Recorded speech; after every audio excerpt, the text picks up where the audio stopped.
गुरुर्देवो महेश्वरः गुरुः साक्षात् परं ब्रह्म तस्मै श्री गुरवे नमः.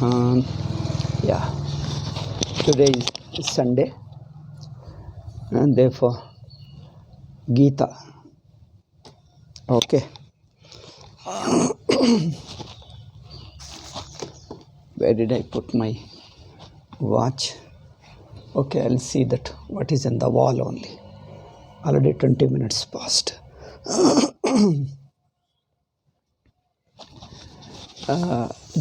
the previous shloka, we discussed that the samshaya is a nayam lokosti naparo na sukham samshaya na sukham samshayatmana. For a samshayatma who is full of doubts, that means his very nature is suspicious, unnecessarily suspicious. What is obvious also suspicious. What is proven also suspicious. Some people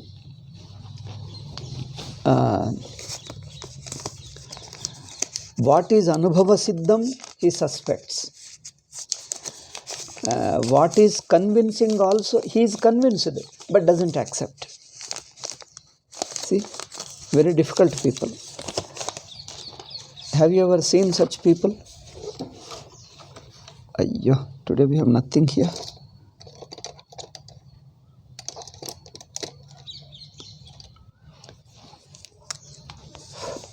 What is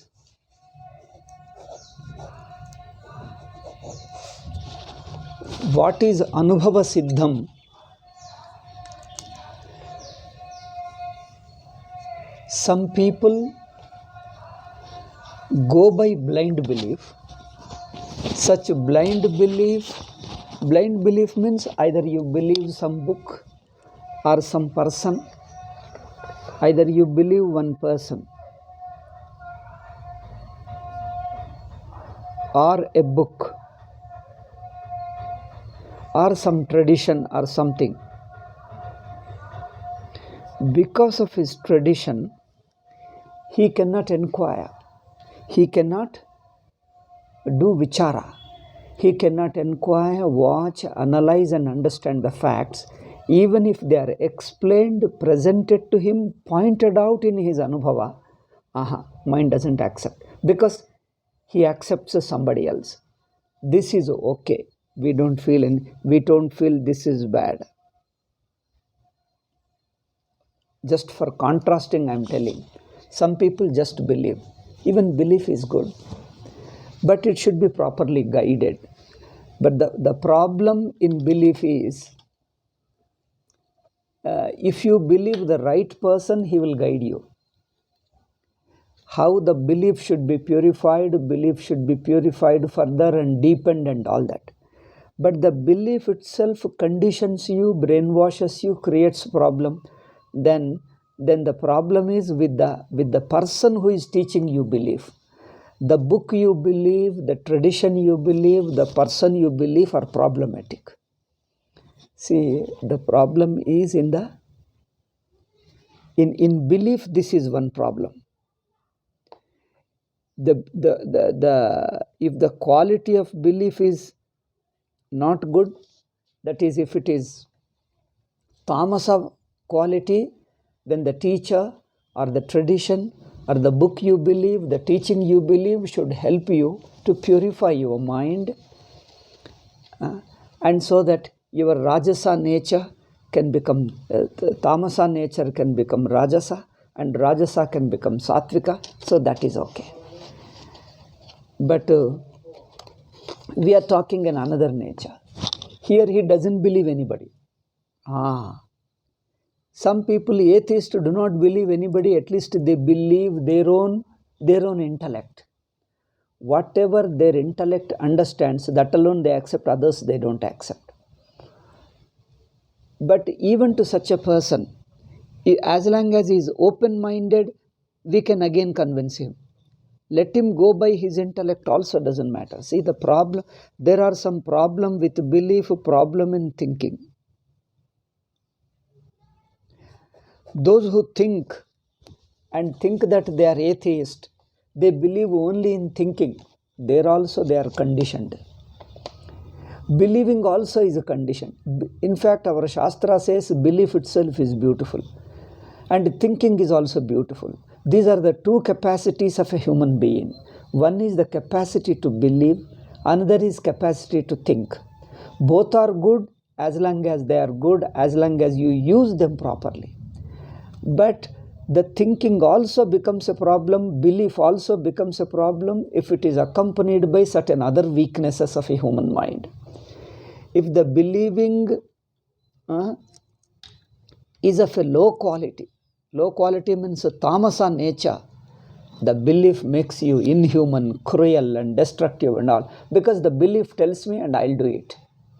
He doesn't think that the belief itself is so inhuman, so problematic. Thinking also, a thinking person also, if he goes by his independent thinking, we can help him to use the same capacity to think. We can redirect his thinking. We can direct the thinking in a proper way and help him to discover through his thinking capacity. But if the thinking is also again holds somewhere something in his mind, he goes up to point and stops there, then he further doesn't grow. That means the thinking also is becoming a conditioning, a vicious circle, or somewhere he is getting stuck. Either belief also makes him get stuck at one place, or thinking also gets him stuck at one place. For such people can't proceed. Both the kinds of people. The believers who are conditioned, thinking people also who are conditioned, they get stuck at one certain points and they remain there alone. But what we mean is, thinking itself is continuously thinking, continuously open, analyzing, observing, analyzing, discovering and marching on and on and on. That is the nature of thinking. See, thinking is beautiful if it is a sincere, wholehearted, open-minded thinking. Similarly, belief also, a sincere, innocent, without prejudice, without hatred, a natural, spontaneous belief, like an innocent baby's belief. That belief, innocent baby's belief, is harmless. But these brainwashed dogmatic beliefs, certain ideological belief, ideological religious, they are dangerous.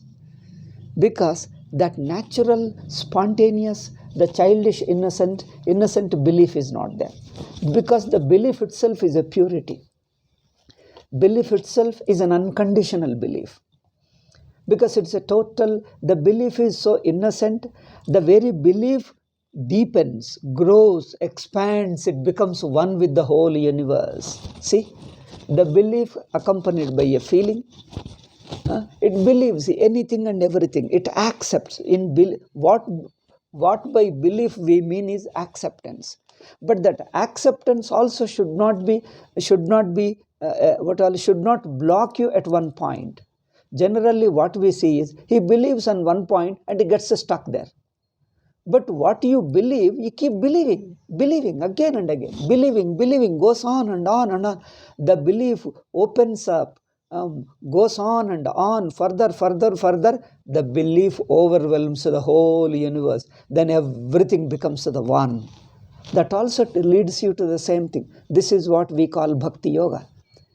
But the belief is combined with egos, hatred, dogmas and conditioning, and then fears and a lot of negative emotions combined with it. That creates a problem. The belief without any, you see, child believes. If somebody new person comes, in the beginning it hesitates. Once you tell him, oh, he's uncle, come on, go to him, that's all. Then he goes. So belief means he just believes. There is no other prejudices, ego and other things are attached. That kind of belief is good. But nowadays means you generally find the religious beliefs, certain other ideological beliefs, they are not sincere beliefs. They are not pure beliefs, which is a natural to human being. Therefore, whether you have a belief or you have a thinking. Both are good when they are really good and sincere and pure. The problem is the belief also is combined with ego, hatred, and all kinds of things, prejudices. Thinking also, it goes up to certain points and again gets stuck and it doesn't allow further thinking. The thinking should be with open, infinitely open, infinite possibilities. It keeps on watching, observing, and understanding and growing. Then the very thinking helps him to grow to the infinity. No particular fixed idea, fixed opinion. He keeps on growing and ultimately he transcends time, space, and individuality, and ego melts away. He discovers as a one truth. So whether you take the belief or you take the thinking, both of them should be open. Is it? Totally open. So this is the nature. But what we see generally in the name of religion and the name of thinking, the thinking leads you to atheism, thinking without belief. The belief also without thinking makes a dogmatic fellows. Both are problems. Okay. We are not blaming the quality of thinking, quality of belief, because that is human nature. Whatever is human nature, it is there in nature. And you follow it sincerely, it purifies. It helps you inwardly. Inwardly, it opens up. It doesn't hate it. No ego is attached, no hatred is attached with it. Then it keeps on opening, and it becomes infinite. In the infinite, it swallows everything. It divides, it removes the divisions, it removes the borders, it removes the divisions, and ultimately it encompasses the whole universe. It becomes a universal love. So a belief appreciates others' belief. But here you see these dogmas. He says, my belief alone is true and your belief is wrong. Now he is hating the other belief. If you love belief, then love everybody's belief. No, my belief alone is true and others' belief wrong. So here again, in the name of belief, lot of ego, hatred, and all things are appearing. We are talking of the quality of belief. Watch the baby. Baby doesn't have the dogmatic belief. There is a belief. The belief is a quality of the human nature. That's very good. Therefore, Vedanta or our Shastras talk of that baby's belief. When we say Bhakti Shastra, we talk of that baby's belief. That's a natural. That is a purer form. That is spiritual. But when you combine with ego, hatred, and dogmas, and people and tradition, or some society, some group, some organization, then it becomes a divisive. Then you become insensitive to others and sensitive to one. Love doesn't divide people. When you love everybody. When you are sensitive to whole universe. Don't divide the people. And when you love, when you have a belief, you appreciate others' belief, because belief is belief. Everybody's belief is belief, because the very quality of believing, the nature of believing, the quality of believing is good, is in everybody. It is natural. So it is an unnatural elements. The wrong elements have to be removed. Similarly, thinking is also good. So the purification is this. Thinking should not be up to certain points he thinks, thereafter he gets stuck and he doesn't move.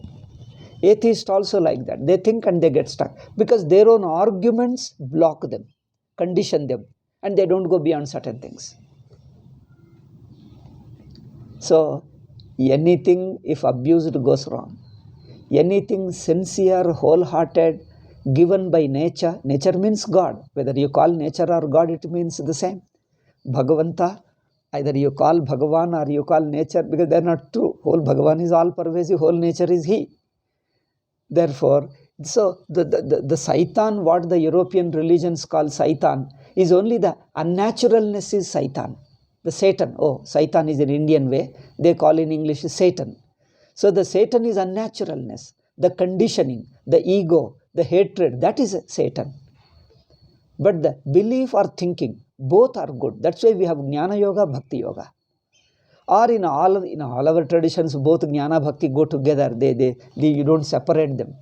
Whether Jnana or Bhakti, whether you have a belief or thinking, both are same. Same in the sense both we accept equally, both go together. But they should be natural.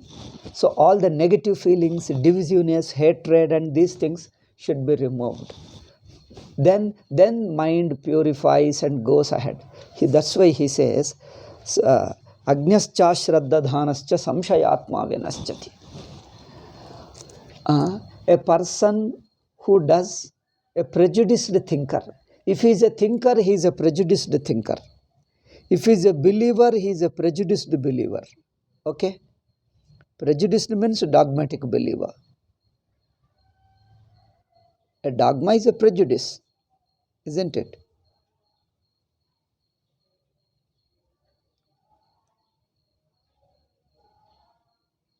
A dogma is a prejudice, that's all. A prejudiced believer. But belief is not bad. It is the dogma that's spoiling the quality of belief which is in human being, human nature. See, most of the problems are what God has given or what nature has given are good. There are few weaknesses, few defects in it. No doubt we understand. There are certain weaknesses, certain defects in human nature. But still it can be corrected. But instead of correcting, they are using it. They are using the same human natures, human inclinations, human faculties. Some people are using them artificially for certain problems. Then that creates a problem. Otherwise, the belief itself is good, the thinking is also good. If it is guided by the universal truth and universal love, universal care, without any being associated with a few things. Prejudice, dogma, ego, hatred, jealousy, and all these things are negative qualities. Therefore, in Shastras, these negative qualities of ego, frustration, anger, hatred, these are all universally accepted in all schools of philosophy. One important thing is, in all traditions of religion, in all various threads of religion, we have got within various threads, within Hinduism, number of threads. Number of threads of religion, number of branches of religion, number of branches of philosophies. In all these things, one is common. Basic purity of the human heart is a foregone, is a common thing. It is a necessary basic step for everybody. Basic purity, egolessness, selflessness, simplicity, openness is common.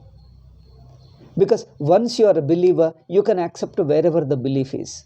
In whosoever the belief is a belief. Because it is in everybody, it is the same.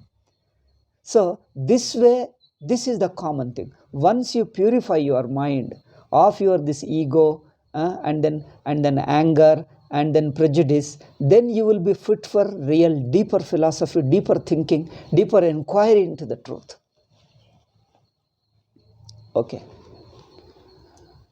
What spoils is this perverted thinking, prejudiced thinking and prejudiced believing. Dogmatic belief and prejudiced thinking. Both are equally problem. Okay. Therefore, he is advising here, Bhagavad Gita, Upanishads, and all our Shastras, everywhere they advise. Because they are all living traditions. They are not just blocking your mind. They help your inner personality to grow up, purify, deepen. And it is an inner journey. You keep on going inwardly, much deeper, and your vision expands. If it doesn't expand, you get stuck, then no spirituality. There is no spirituality, there is no inward growth, inward understanding. Then your consciousness gets released from the narrow thinking of egos and all negative emotions, egos, self-indulgence, means worldly pleasures, all that it gets released. The inner consciousness becomes the awareness of the personality, becomes released from these things, and it becomes much open. It discovers, understands the whole thing as one. It transcends the time, place, body, and everything. So ultimate purpose is that. So this is the common principle in all our various traditions within Hinduism. Various traditions of religion, various traditions of philosophies.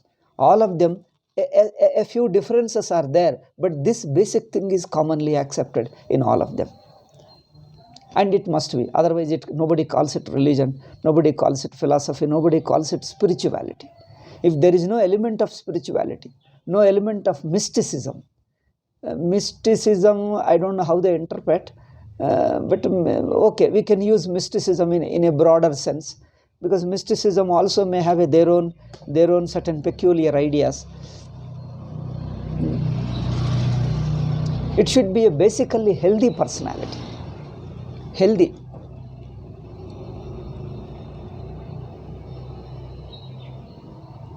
Some of the Christian traditions, they also do meditation, they also do sadhanas, but some of them become little perverted.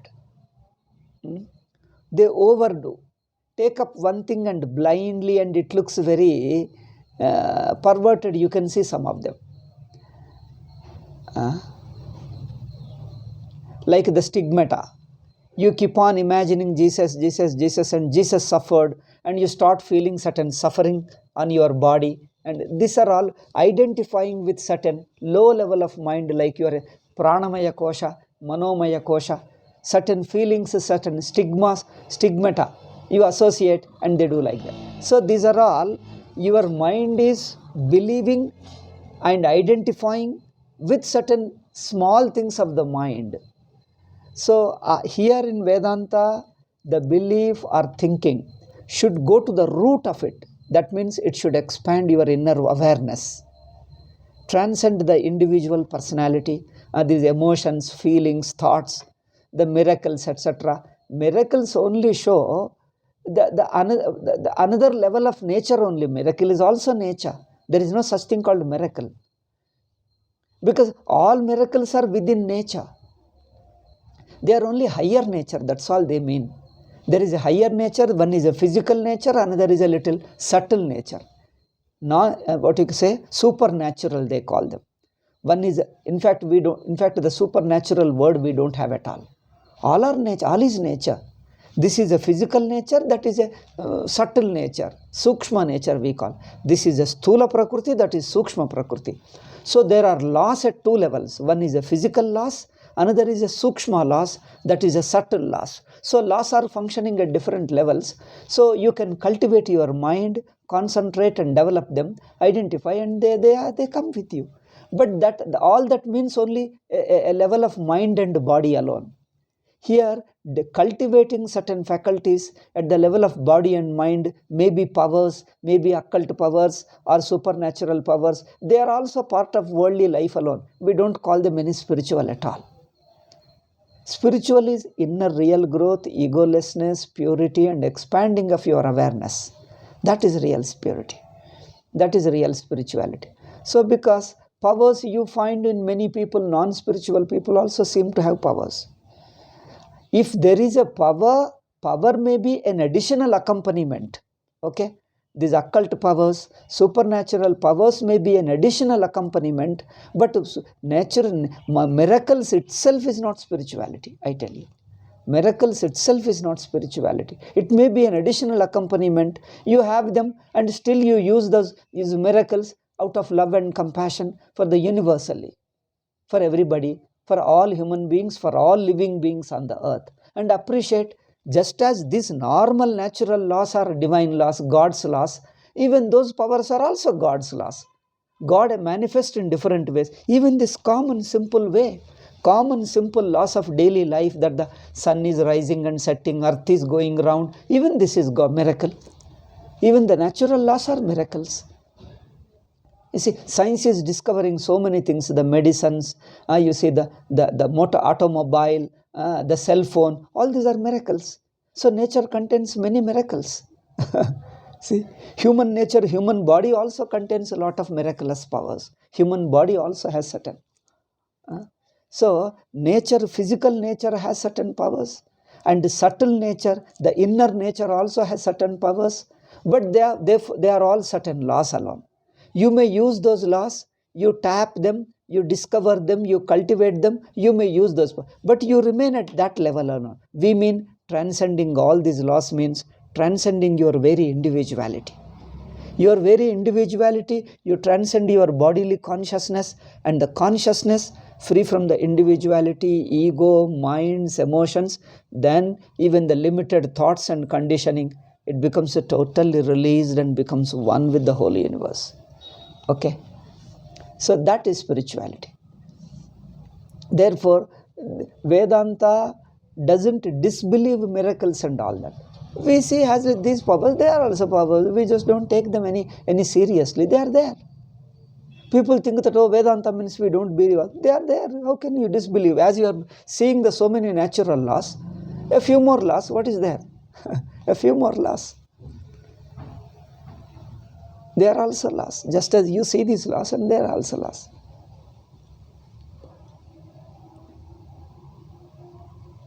So you need to cultivate your mind little more than the normal, usual, common worldly mind. This worldly mind has to little go deeper into it. Therefore, there also many miracles are there, many kinds of powers are there. All people may not get all powers. So if you practice them certain yogic methods, yogic sadhanas, yogic meditations, each one gets some power, some kind of power. In fact, everybody, let anybody do some meditation. Over a period of time, some or other power, everybody gets it. Everybody without exception. Every common man. You keep on purifying your mind, concentrate your mind. Some kind of little more than normal, little unusual power comes to any mind, any power. Maybe you may get some good emotional power. You may get an intellectual power. You may get some kind of a memory, good memory power. You may get some inner sight, inner vision that you see a distant objects, or you may predictive mind that it can predict tomorrow, or it can see something in the dream, some reality, something. So some mind, everybody gets it. If you meditate, keep on inwardly over a period of time with a sincere heart, after some time, a small or big, some kind of power everybody gets. Everybody gets, because that's a nature. Like any other law, that is also a law. When you concentrate, something or other comes. And we understand that is also a level of mind. That's also a law of the mind alone, a mind level law. But what spirituality is much more than that. You have to transcend even the mind. Mind also, the identification, just as identification with the body makes you an individual, a divisive individual, because me and the rest of the world. Similarly, identification with a particular state of mind, particular functions of the mind, powers of the mind, qualities of the mind, identification with a particular quality of the mind also conditions you, makes you an individual, small individual. You have to take the broad mind. That means you include all minds. All people's mind is one. Don't say your mind and others' mind. All minds as mind, all put together. The very nature of mind is one. Whether others' mind, yours mind, all mind is one. Just as your body, my body may be externally different, but inner content, if you see them, the blood and the bones and the flesh, all are born of food alone. The food is common to all. 5 elements. The natural elements. Food is common to all, therefore all are produced from food alone. So the nature of blood and flesh and the bones, these are all common to all. So bodies are one. All the bodies are made of material substances, like the blood and the flesh and all. They are all common. Similarly, mind is also, because of our identification, my mind looks as a different from your mind. But inwardly, you go deeper into everybody's mind put together. All common mind of the whole universal mind, we call them. Universal mind. That includes your mind, my mind, all society, all living beings, all animals. Everybody's mind is included into one broadest mind, one large mind.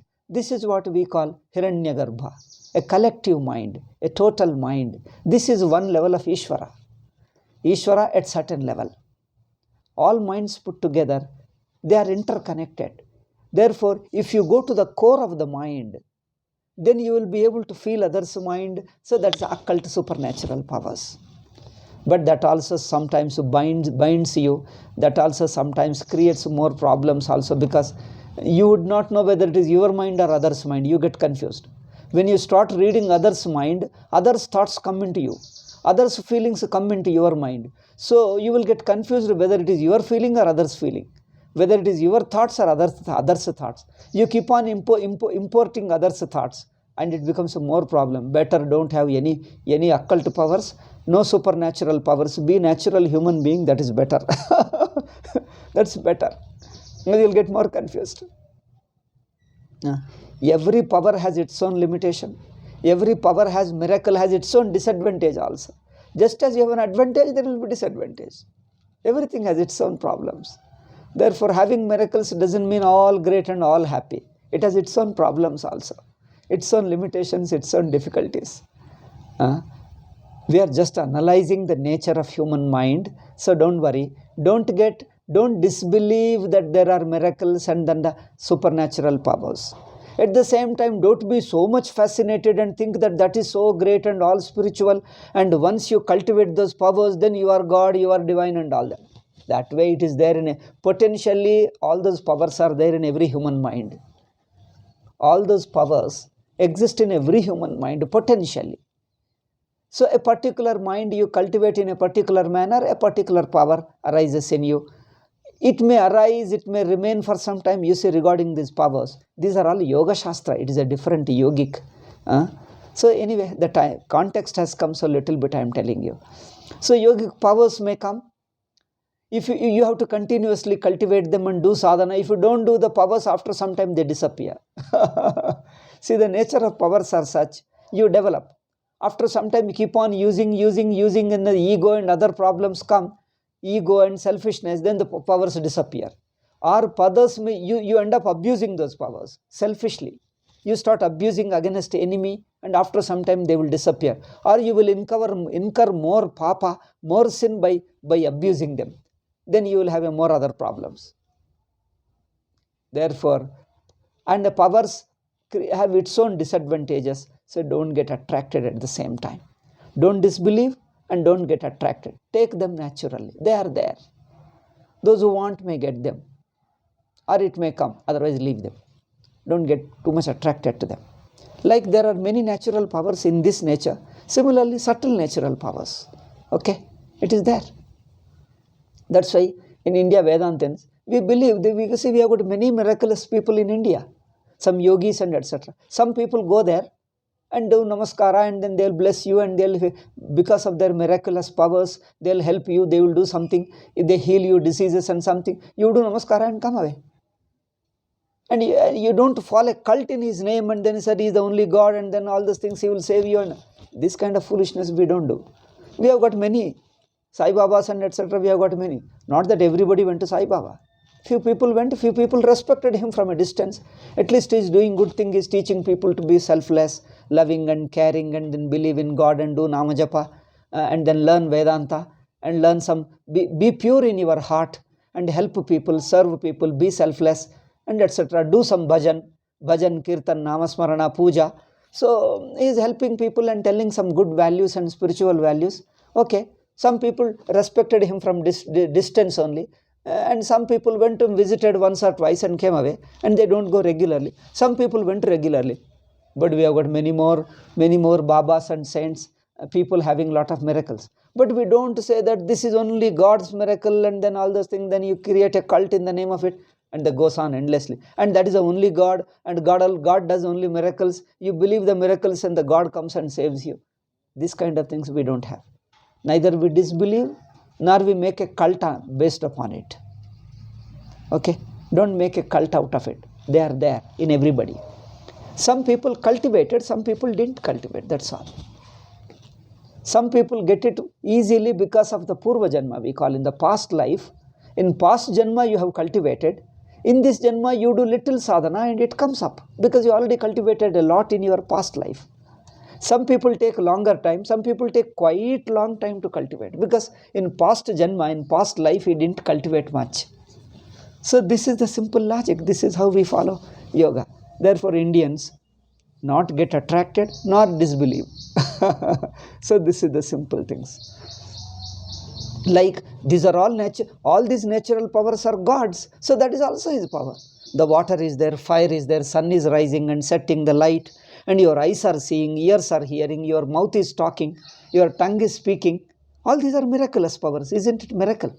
Your tongue is speaking, eyes are seeing, ears are hearing, your sense of touch is touching, your mind is thinking, you are able to feel. These are all miracles. The whole world is a miracle. What is there? So you don't need any special miracles for it. Whole universe is God. So, the belief should not make you a fanatic, inhuman. In the name of belief, you become very perverted, inhuman, and become an abnormal person. So, the belief should not make like that.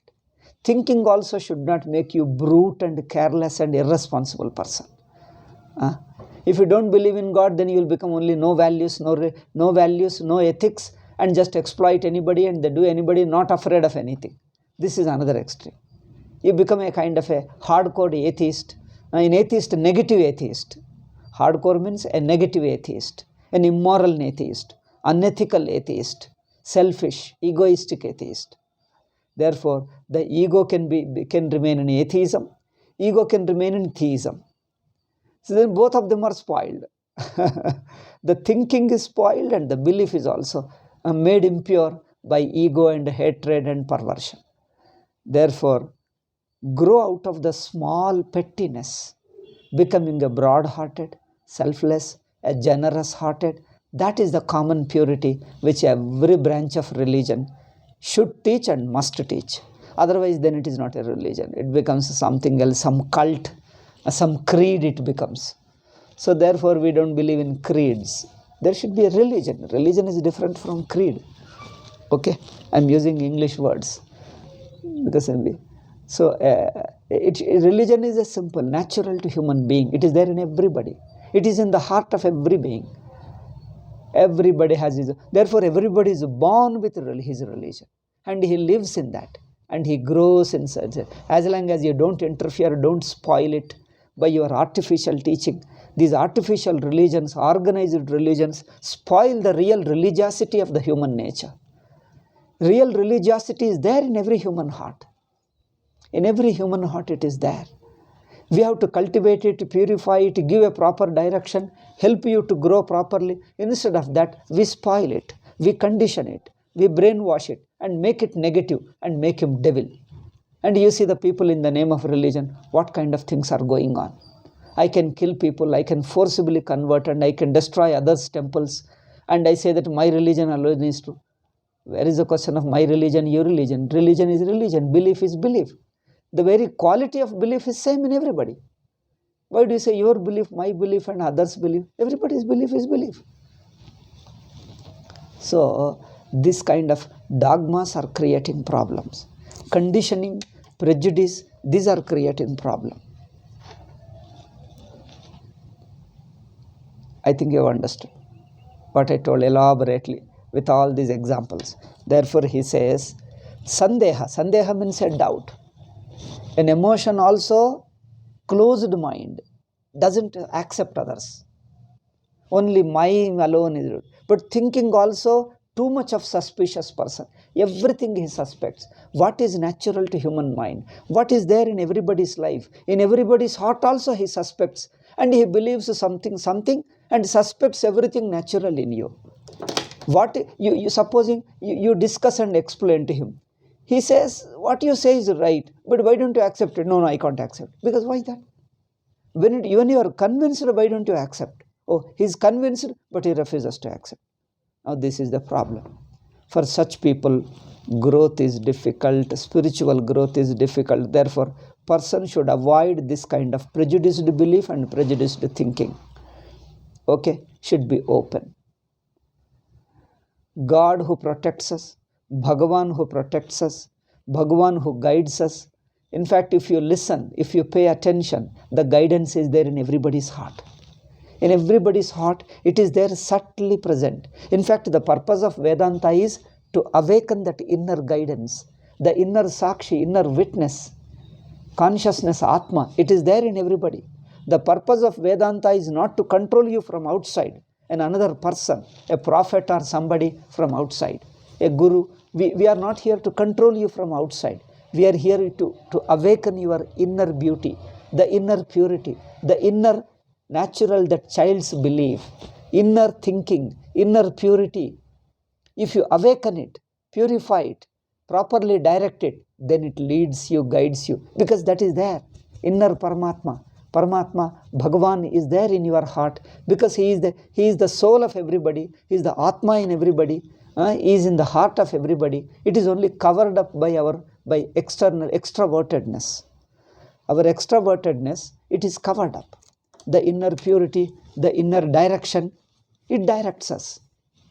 In fact, our Vedic mantra, you must have heard, among the Vedic mantras, one mantra is a common mantra, which all our Brahmanas, Kshatriyas are, they do japa. Japa means the telling, repeating the mantra. It talks of the same thing. Paramatma, the truth of the universe, the reality of the universe is all pervasive. Since he is all pervasive, he is in your heart also, in everybody's heart. In yours, mine and everybody. He is sitting behind the layer of ego. Behind the layer of ego, behind the layer of hatred, he is there, the purer form sitting inside. He is just there. We are only covering it up by our ego and hatred and all that. Therefore, we are only invoking it with our sincere baby-like heart. Like our baby-like, innocent, prayerful heart, we are praying to that inner Atman, okay, purify me, remove my ego, remove my selfishness, remove my narrowness, remove my negative emotions, make my positive emotions universal. And thus you guide us, you lead us, you illumine us, give us the deeper illumination. This is what our Gayatri Mantra says. So this, more you meditate, more you consciously meditate, think and this thing, all these negative thinkings, the covering up, the weaknesses of mind, weaknesses of all egos, all these things get melt away, and the inner purity, the pure heart or the pure Atma manifests, the pure consciousness manifests. This is what means the Gayatri Mantra. So the idea is the idea which is expressed in Gayatri Mantra is available for all. Anybody should think like that. So inner Atma, that is the truth of the universe, Paramatma, is there in your heart also. Pray to him, not outside. God is not sitting outside. Outside means there is no outside inside for God. It is only for us. For him, he is outside, inside, he is everywhere there. So he is in everybody's heart. Therefore, you pray to him and he opens up. He purifies your heart. He manifests. He expresses. The illumination comes out into your heart. You can feel the illumination, the clarity, the beauty, the simplicity, the purity. You start expressing. You start experiencing. Okay. So this, the purity, sincerity, openness is required for Vedanta Vichara. Therefore, Agnyascha Shraddadhanascha Samshayatma Vinashyati. Therefore, don't be too doubting, too negative. Doubting means negative. Too doubting, too negative, all these things are problematic in nature. Therefore, don't be that. Don't be that means don't encourage it. See, artificially with your human mind, human thinking, we encourage certain negative thoughts and negative thinking. What is negative, what is positive in human heart is pointed out. Now, what is your sadhana? Don't allow those negatives. Don't encourage them. Don't reinforce them. The ego and hatred and prejudice. But take all the positive things, like in the belief and thinking and understanding and loving and caring, the universal things. So these things are universal and purer forms, positive forms. So therefore, encourage the positive forms, discourage the negative forms. Don't reinforce in your mind. Think in those positive lines, positive feeling, then you keep growing. This is what simple thing. So this is what spirituality, religion means. And this is what Bhagavad Gita, Upanishads, Veda, and all Mahabharata, Bhagavata, every book tells the same thing. They say slightly differently, their language is different, but ultimately they mean the same thing. So therefore, Nayam Lokast, a person who is too suspicious, too prejudiced, too angry, too frustrated, too egoistic, such a person can be neither happy, can neither be happy here nor in the other world. Now means now, in this life, nor in the other world means after death. After death doesn't mean only going to heaven and all that. After death means a higher life. After transcending ego and individuality, you come to an Atma's nature. Okay. You come to the Atma's higher nature. So the transcending is two ways. One is after the dropping of the body, the Atma goes into another world. Another is after transcending your individuality and ego, you expand your inner Atma and you discover the Atma, and that's another way. So this other world means in two ways. In Vedanta we mean two ways. Okay. Now we come to the next shloka. 40th we have finished. 40th we were discussing. Now today we finished. We go to the next shloka. Only two shlokas remain. Yoga sanyasta karmanam jnana sanchinna samshayam atmavantam na karmani nibadhanti dhananjaya. Yoga sanyasta karmanam. Yoga is here Atma Jnana. And the word yoga, Bhagavad Gita is a peculiar Shastra. Why Bhagavad Gita? All our Indian Shastras. They use the same word in many meanings. There are several meanings to the same word. Atma also has several meanings. God also has several levels of meanings. Several levels. In a small context, still in a wider context, still in a wider, still in a wider, still in a deeper. Therefore, the same word has got different meanings at different levels. This is a very strange thing. There is no fixed meaning. So according to the context you use them, according to the context you understand them. So therefore, the very nature of God, the understanding of God keeps growing as you grow inwardly. As you advance in your sadhana, your understanding, your awareness, your feelings, your relationship with God keep improving, keep purifying. So they becoming deeper and larger. Okay, this is how it happens. And if you have a fixed concept of God, no growing, no expanding, no deepening, then that is a dogma. And you are a dangerous person. Because such a dogma, instead of inwardly expanding, he wants to impose on others, and he wants to expand the number of people and convert the people and number of the people and create a group and then hold them. So instead of purifying and expanding inwardly, he imposes others and try to control people, because there is an insecurity, inner psychological insecurity, feeling of insecurity. If you are not inward, if you are not a mystic, you will be a rustic. That means you will be only imposing type, very cruel type. If you are not a mystic, you become a rustic. That means you become aggressive person, imposing type, and create problems to yourself and others also. Therefore, the inwardness. Here the yoga means when your mind is purified. Purification is one level of yoga. Karma yoga and all, values and bhakti, turning inward. Once it inwards, the inner awareness wakes up, awakens in you. Then that inner awareness which is awakened, it keeps on watching, observing, trying to understand. Then that is a meditating. That itself is a meditation. Inner inquiry is a kind of meditation. Then you go deeper, and then to transcend all individuality, time, place, relationship, everything. The consciousness is one. First, your individual consciousness becomes waking state, the wakeful consciousness. Okay? It is a wakeful consciousness, whole waking state. The consciousness as expansive, as expanding, as broad as your waking state. The consciousness is as broad as waking state, in which your individuality, world and everything merges into it. Then that wakeful consciousness also transcends even the wakingness. It absorbs the waking world, dream world. It absorbs all the worlds into it. It becomes a pure consciousness, like in deep sleep. Okay, that pure consciousness, which is infinite, indivisible, and indivisible, and it has no narrowness or division of me and the rest of the me. It is just one pure consciousness. It is self-existing and spontaneous. Nobody can manipulate it. Nobody can use it. Nobody can control it, because mind cannot use the consciousness. Consciousness, it can use the mind. In the other sense, mind is within consciousness. Consciousness is not in the control of the mind. Mind cannot use it. That means the consciousness is released from the control of mind, from the identification of the mind. Consciousness is not limited. Like water you pour into a bowl, into a vessel, it assumes the shape of the vessel. It is stuck to the vessel. Now you remove the water from the vessel, it gets released from it.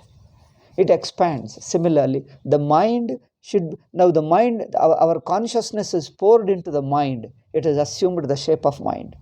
And that again is further poured into the body.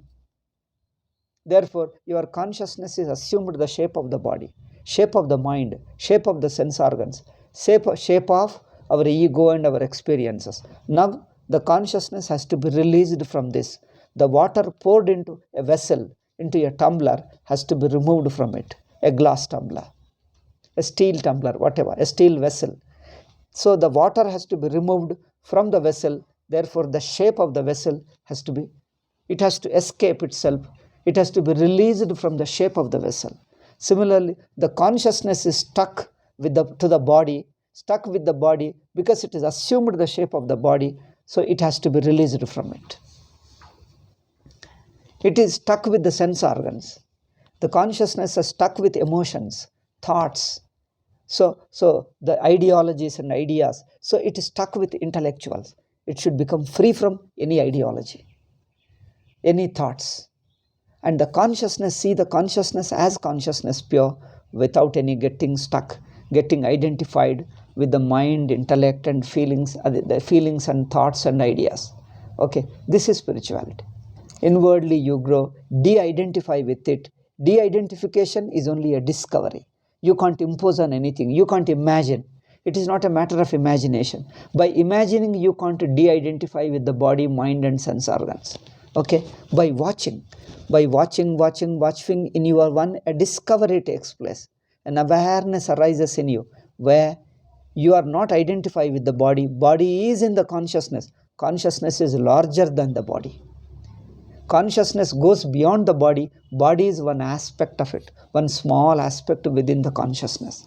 Then the consciousness should be released from the sense organs, should be released from the mind, should be released from the thinking, should be released from the I-ness, I sense, the notion of I. Then it is a pure consciousness without an individuality, without a notion of I. It is infinite, beyond time and place. It is one with the entire universe. Okay, this is called a yogic understanding, yogic awareness, inner awareness. Therefore, yoga sannyasta karmanam, a person who understands like this, he transcends all karmas. Here you say karma sannyasa. Karma sannyasa doesn't mean physically not doing, avoiding the work, restraining or refraining from doing it. It's not avoiding the work, avoiding the responsibilities. It is transcending the need of doing something. Because every doing is prompted by inner thoughts and feelings and desires. Okay? Every action.